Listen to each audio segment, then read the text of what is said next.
तो यार स्वागत है तुम्हारा मेरी इस नई ताज़ी फ्रेश डेयरी से निकली हुई वीडियो में। इस वीडियो के अंदर मैं तुम्हारे साथ शेयर करने वाला हूँ अपनी ज़िंदगी के वो बेहतरीन पल जिन्हें याद करके मुझे लगता है कि मेरा सरकारी स्कूल में जाना सफल हुआ है। अब यार देखो, लड़ते झगड़ते धीरे धीरे रगड़ते रगड़ते वो वक्त आ चुका है कि अब मेरे को सरकारी स्कूल में जाना ही होगा। तो सुबह उठता हूँ मैं फ्रेश होकर, नहा धोकर, तैयार होकर सरकारी स्कूल के लिए अपने निकल ही रहा होता है।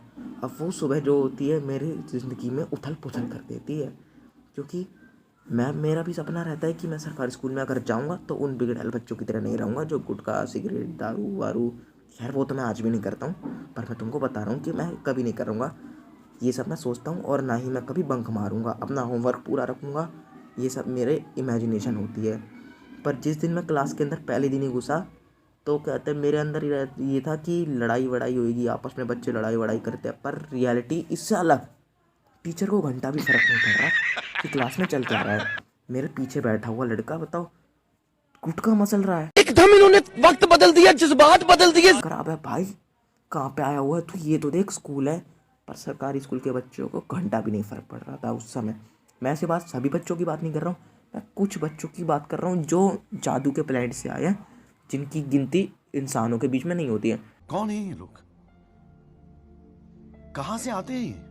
अब इन्हीं के बीच में से मेरा फ़र्ज़ बनता है कि मैं कुछ होशियार, समझदार, इनोसेंट बच्चों को अलग करूं, जिनके साथ मेरे को दोस्ती करनी होती है।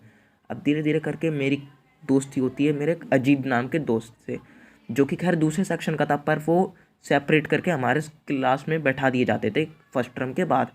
तो मेरे से उसकी उसकी इतनी अच्छी दोस्ती होने लगी कि मतलब वो क्लास मॉनिटर भी था। अब तुम समझ रहे हो, क्लास मॉनिटर और समझ रहे हो समझ रहे हो आप समझ रहे हो ना। एक मैं हमेशा से वैसे बैक बेंचर रहा हूँ, पर मैंने उल्टे सीधे ऐप नहीं करे। तो तुम समझ सकते हो मेरी दोस्ती कितनी अच्छी हुई। तो जैसे उस बंदे से मेरी दोस्ती होती है, वो बंदा मेरी हेल्प करता है पढ़ाई में, स्टडी में, कॉपी वर्क पूरा करने में, क्योंकि एक तरह से देखा जाए तो मेरा एडमिशन थोड़ा लेट हुआ था और वो मेरा फर्स्ट टाइम था सरकारी में जाने का। अब धीरे धीरे करके एक दिन एक लड़के ने, फर्स्ट टर्म ख़त्म होने वाला है, सेकंड टर्म मतलब फर्स्ट टर्म ख़त्म हो गया, सेकंड टर्म स्टार्ट होता है, मैं क्या बोल रहा था, हाँ सेकंड टर्म स्टार्ट हो जाता है। और धीरे धीरे करके सेकंड टर्म भी बीतता जा रहा है, रगड़ रहे हैं, काम के तले हम दब रहे हैं। इंसानियत तो कतई ख़त्म कर रखी है टीचरों ने, हमको दबा रखा है, पर वो सबको हम साइड करते हैं। अब वो टाइम आता है कि एक लड़का मुझसे कहता है आओए बंक मारेगा। मैं कह रहा क्या कह रहा है, गंदी बात मत बोल। मैं ठहरा भाई ब्रह्मचारी, मैंने प्रण ले लिया था कि सरकारी स्कूल में जाऊंगा, गंदे बच्चों से दूर बनाए रखूंगा, और क्या कहते हैं ये सब तो काम बिल्कुल नहीं करूँगा। पर जैसे ही मेरे को उस टीचर का बैकग्राउंड पता लगता है कि वो हाथ में डंडा लेके आ रहा है 3 इंची मोटा, और उसका हाथ 360 डिग्री घुमा के सट से आवाज़ निकल मारता है, और हाथ में से आवाज़ निकलती है और बच्चा चिल्लाता है आई मम्मी। अब धीरे धीरे अजीत मेरा दोस्त, वो मॉनिटर क्लास का, तो मैंने उसे कहा यार अजीत मैं बाहर जा रहा हूँ, तू यार मेरे को बचा लियो। वो मेरा फर्स्ट टाइम एवर एक्सपीरियंस था बंक मारने का। अब धीरे धीरे करके बैग मैंने छुपा लिया, क्लास मॉनिटर फुल सेट है अपना, और मैं बंक मार लेता हूँ। पहली बारी में मेरी इतनी फाटी, मेरी लिटरली मैं तुम्हें बता नहीं सकता। मेरे को ये डर था क्योंकि एक तरह से मेरे पापा का था वो बिज़नेस से ट्रैवलिंग वगैरह का, तो मेरी इतनी फट रही थी कि रास्ते में कहीं, मेरा स्कूल बिल्कुल नेशनल हाईवे के पास में ही है, यानी तुम अगर स्कूल में बैठ के तुमने सिगरेट जला के फेंक दी ना, वो नेशनल हाईवे पे जाके गिरेगी, तुम ये कह सकते हो। तो मेरी फट रही थी क्योंकि मैं स्कूल से बाहर आ चुका था। अब जैसे ना तैसे करके मैं अपने डर को बत्ती बना के अंदर डाल के कुछ भी दिन बिता चुका हूँ, और मेरा वो फर्स्ट टाइम एक्सपीरियंस, मेरे को डर भी लग रहा है कि यार मैंने बंक मारा है, घर पे पता ना लग जाए। वैसे तो खैर कुछ पता, घंटा भी फ़र्क नहीं पता, पर कहते हैं डर लग ही रहा था। अब धीरे धीरे करके मेरे को आदत पड़ने लगी, और मैं ए सेक्शन में आ चुका हूँ, जिसमें अब सारे होशियार बच्चे, जिस सेक्शन में मैं पहले पढ़ता था वो थे सारे कंपार्टमेंट वाले। और मैं तुम्हें बता दूँ मैं 10th कंपार्टमेंट रह चुका हूँ, आई नो उसको ज़्यादा सीरियसली मत लेना। तो अब मैं ए सेक्शन में आ चुका हूँ, जहाँ सारे होशियार बच्चे, पर इतने होशियार नहीं है, वहाँ पे 70% लाने वाला टॉपर है। अब कहते हैं मेरी क्लास में था एक, होता है ना जो बच्चा जिसकी गांड में रहता है कि उसको मॉनिटर बनना है। अब ऐसे ही हमारी क्लास में था पवन, खैर वो मेरा दोस्त था, पर कहते हैं कुछ हालात की वजह से हमारी दोस्ती आगे नहीं बढ़ पाई। क्यों? क्योंकि वो खुद जानबूझ के हमारे सामने टीचर का डेस्क गंदा कर देता और मैडम के सामने आते ही अपना रुमाल निकाल कर टीचर का बेंच साफ किया करता था। मैं कह रहा भाई तू अपनी ज़िंदगी में सफल हो जाएगा।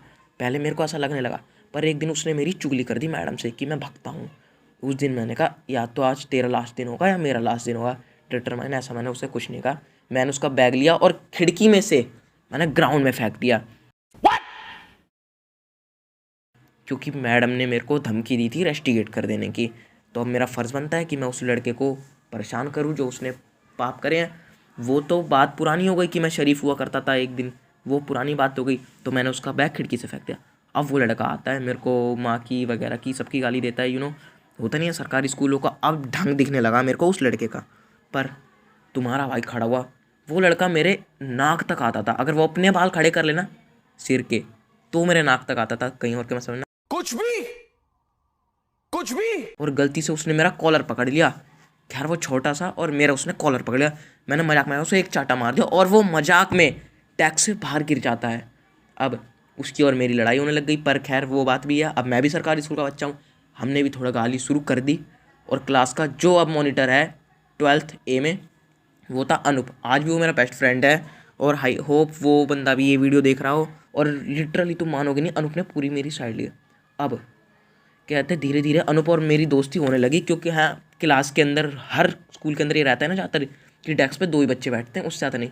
पर मैं, अनूप और मेरा दोस्त अमन, हम तीनों एक साथ बैठते थे क्लास में। मैडम भी कुछ नहीं कह सकती थी, इतनी बढ़िया दोस्ती होने लगी हमारे बीच में। और कहते हैं अब टीचर आता है धीरे धीरे करके और अफवाह फैल जाती है कि जीत सिंह आ रहा है। मैं कह रहा ये कौन सा सर है, क्योंकि मैं 11th में नहीं पढ़ा, मैं उसके पीरियड में बैठा ही नहीं। लिटरली मेरे को घंटा भी नहीं पता था कि ये जीत सिंह नाम का प्राणी हमें पढ़ाता है। अब वो ऊपर आ गया, हमारे 2nd फ्लोर पर क्लास चल रही है। धीरे धीरे करके वो आ गया और एक लड़का चिल्लाते हुए भाग के गया हमारी क्लास से, वो भागो जीत सिंह आ रहा है। अब मैं कह रहा यार कौन है ये। अनूप ने भी मेरे को सलाह दी, कार्तिक तूने काम कर रखा है। मैंने कहा नहीं यार, मैं तो पहली बार देखूंगा इसकी शक्ल। उसने कहा भाग जा। मैं नहीं भागा। मैंने कहा चल कोई नहीं यार, तू डर मत, मैं पिट लूँगा, वैसे भी कितना मारेगा। उसने गेट अंदर बंद कर लिया। जीत सिंह ने अंदर आते के साथ रूम बंद कर लिया। ठंड का टाइम हो रहा है, बाहर फॉग ही फॉग चल रहा है। अब उसने गेट बंद कर लिया। तो अब सीन क्या क्रिएट होता है, जो भगने वाले बच्चे थे वो भग चुके हैं। यानी 70 में से हमारी क्लास रह चुकी है सिर्फ 20। और अब 20 में से 19 बच्चों का काम पूरा है और बाकी मैं बचा। और धीरे धीरे करके सर ने ऑर्डर दिया कि जो बच्चे भाग चुके हैं उन्हें पकड़ के लेके आओ। अब वो पकड़ के आने लगे। धीरे धीरे हमारी 20 से संख्या हो गई 30। अब 30 में से सिचुएशन क्या क्रिएट होती है, वो 30 बच्चे बाहर है, उन्हें घंटा भी फ़र्क नहीं पड़ रहा। पर हम जो 30 अंदर है उनमें से उसने कहा काम किस किस का पूरा नहीं है। तो उसने मेरे को क्या कहा कि जिसका काम पूरा नहीं है वो साइड हो जाओ। अब कहता है हमारा फ़र्ज़ बनता है कि हम साइड हो जाएं, क्योंकि वो मास्टर है, उसके हाथ में 3 इंच मोटा डंडा है और 3 इंच तो खैर तो डर तो लग ही रहा था। अब वो अंदर आता है, गेट बंद है, पूरी क्लास गर्म है क्योंकि बाहर ठंडा और क्लास गर्म होती जा रही क्योंकि सबकी फट रही है। अब 19 बच्चों का काम पूरा, बाकी हम बचे 11 बच्चे। पहले मेरे दोस्त के डंडा मारा, उसको मारते के साथ ही ना मेरे दिल ने कहा कि आज के बाद इसकी क्लास में नहीं बैठूंगा। उसको 2 डंडे मारे, जैसे ही मेरे मारे सन, मेरी डंडे की दुनिया मेरे को 2 दिखने लगी, 2 भागों में। उसके 2 डंडों में मेरी दुनिया 2 भागों में बट चुकी है। और उसके 2 डंडे खाने के बाद जैसे ही मैं बैठा डेस्क के ऊपर, मेरे को जीत सिंह भी 2-2 दिखाई दे रहा है अब। और मेरे बाद जिस लड़के को डंडा पड़ा वो था मुझसे शरीर में थोड़ा तगड़ा। अब जैसे उसके पड़ा, उसके मुंह से निकल गई गाली सर के लिए। समझ रहे हो आप? उसके बाद मैंने प्रण ले लिया भाई साहब ज़िंदगी गलत हो जाए चाहे दुनिया आधी हो जाए, पर मेरे को अपनी दुनिया 2 नहीं करवानी। मेरे को अपनी दुनिया बंटवाने का कोई शौक नहीं है। 3 इंच का लेने की हिम्मत।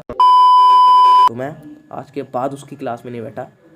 तो यार थैंक्स अ लॉट अगर अभी तक तुम इस वीडियो को देख रहे हो, और वीडियो को लाइक करना, चैनल को सब्सक्राइब करना। मैं मिलता हूँ तुम्हें अगली नेक्स्ट वीडियो में, तब तक के लिए पीस आउट।